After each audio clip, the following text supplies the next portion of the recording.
रस फुटता उधळलाली भूपाळी रामपारी दिशादाही उजळल्या आल गोकुळ आपुल्या दारी निर्भेळ आणि सकस चवीच गोकुळ लई भारी। गोकुळ दूध संघाची दर्जेदार दुग्ध उत्पादने गोकुळ दूध, दही, तूप, दूध powder, cooking butter, table butter, paneer, इलायची श्रीखंड, आंबा श्रीखंड, फ्रूट श्रीखंड, ताक आणि लस्सी। गोकुळ दूध आणि दर्जेदार दुग्ध उत्पादने, चव आहे कोल्हापुरी, गोकुळ लई भारी।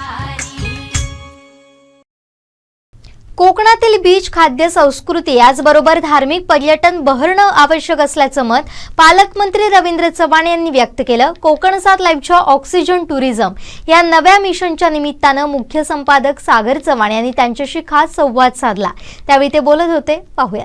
कोकणचं नंबर 1 महाचॅनल कोकण 7 लाईव्हच्या 1 मार्च रोजी होणाऱ्या वर्धापन दिनानिमित्त ऑक्सिजन टुरिझम ही अभिनव अशी संकल्पना आपण राबवत आहोत आणि या अनुषंगानेच आज चर्चा करण्यासाठी माझ्यासोबत आहेत सिंधुदुर्ग जिल्ह्याचे पालकमंत्री तथा महाराष्ट्र राज्याचे सार्वजनिक बांधकाम मंत्री रवींद्रजी चव्हाण साहेब। नमस्कार।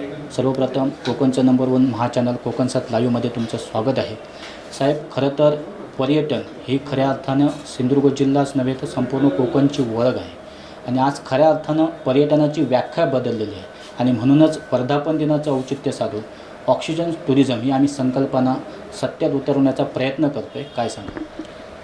हे आपण प्रत्येक वर्षी नवीन नवीन संकल्पना घेऊन सिंधुदुर्ग जिल्हा आणि सिंधुदुर्गाच्या अनेक विषयाला स्पर्श करण्याचा प्रामाणिकपणे प्रयत्न करत आहे।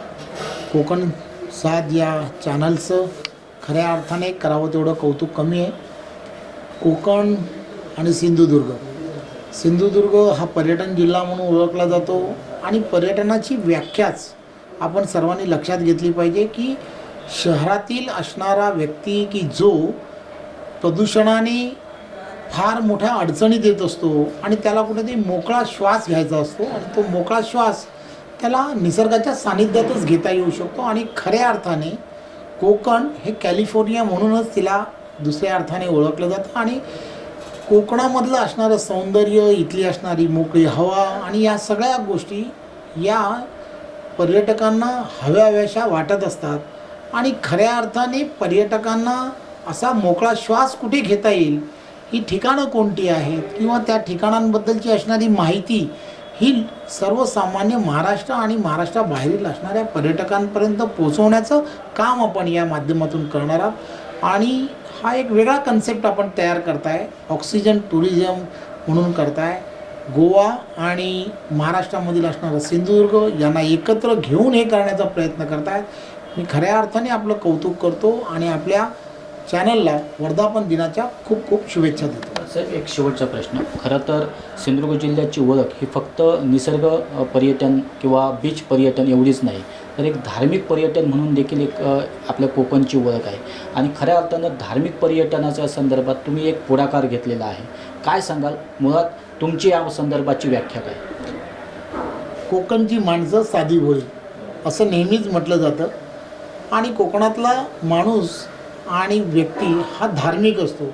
त्याचं त्याच्या गावाशी, त्याच्या तिथल्या असणाऱ्या संस्कृतीशी, तिथल्या असणाऱ्या कलेशी, ह्या सगळ्याशी एक नाळ जुळलेली आहे आणि त्याला प्रत्येकाला आपलं गाव हवं असं वाटत असतं आणि त्या गावाच्या ओढीपाठी तो प्रत्येक वर्षी हा गावी विविध सणांच्या निमित्ताने, तिथल्या असणाऱ्या जत्रेच्या निमित्ताने जात असतो।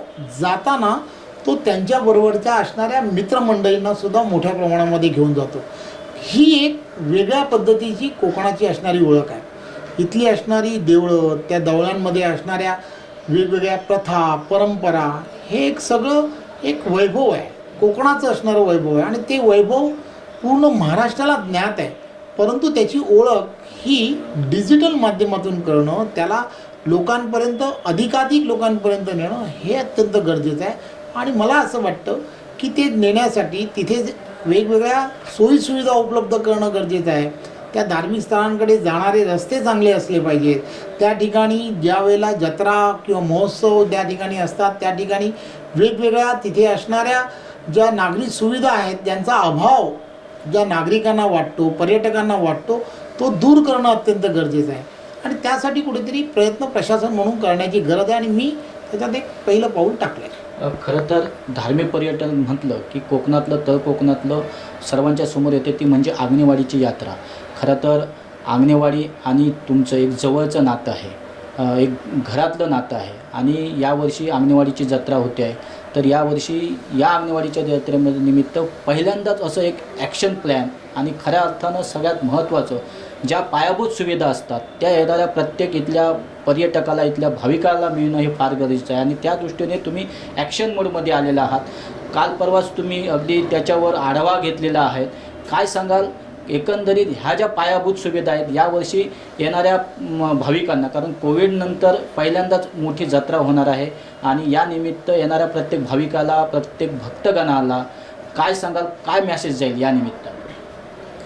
की माझ्यासारखे सिंधुदुर्गामधले असणारे सुपुत्र असतील की जे मुंबई आणि मुंबई आजूबाजूच्या उपनगरामध्ये राहतात, आम्हा सर्वांचं श्रद्धास्थान म्हणून आम्ही आंगणेवाडीच्या जत्रेला आम्ही नेहमी जात असतो, लहानपणापासून जातो आहे आणि आमची श्रद्धा आहे की या भागामध्ये लाखो नागरिक येतात. त्या नागरिकांच्या असणाऱ्या मूलभूत सोयी होणं ही फार गरज असते.